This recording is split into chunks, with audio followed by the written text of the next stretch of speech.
as we now, let's see, dive deeper into the project management, let me just start with something really which is necessary and which will, let's see, which you will see how it impacts both the traditional and also iterative or agile based planning. And that's the way how you can actually define who is working where, when, and with what capacity. So how you can actually perform an accurate team planning, which will later help you to, let's see, understand how much capacity is available in many of these other subsequent use cases.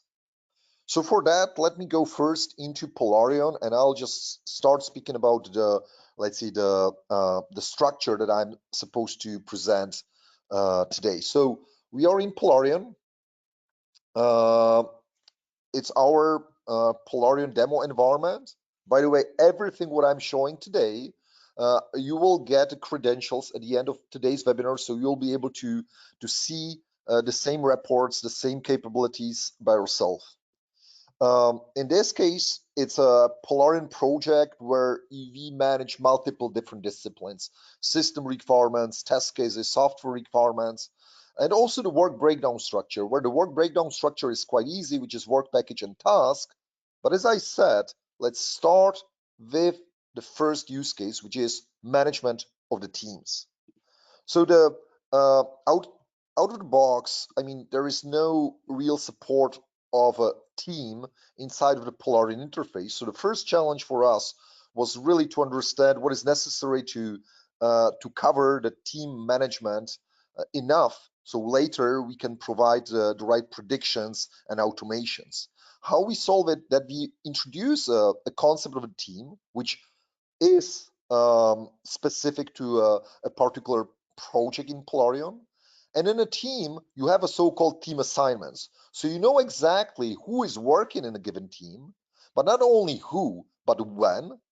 And not only when, but also with what percentual allocation. So we see here that John requirement is working 50% in a team alpha and also 70% in team beta. I can have such a view across of my organization and see how the people are, let's see,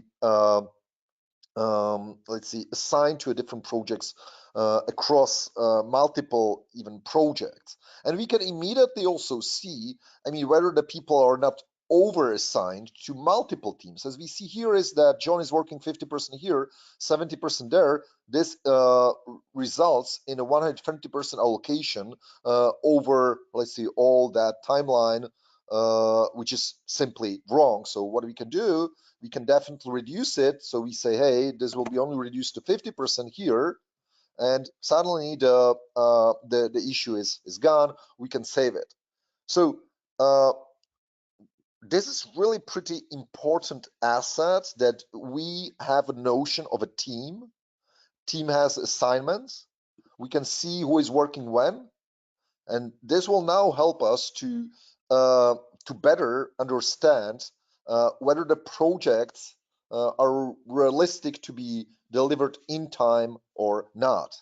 But in addition to that, let me also mention a few other, let's say, concepts that we introduce. So the first, the team is a work item, because work item is a first-class citizen in Polarion, which we can use to store any data. So, for example, we can also, let's say, in addition to assign people to the teams, to have additional properties. That, for example, there is a buffer, 25% on outstanding activities. So if someone is working full-time, 8 hours a day, it means that it's only that 1 quarter, so 25%, are spent on activities which are not tracked in Polarion. And then there can be additional buffer, which could be called something like buffer for unclearness, for anything which is planned in the future. And because it's planned in the future, maybe you are not fully clear how to do it. There is additional 10% buffer, which what the future means is configurable. Whether this means 1 month in the future, 2 months, or 14 days, that's configurable via the configuration properties. So on the level of the team, we know who is working, with what capacity, and we also apply the notion of the buffers.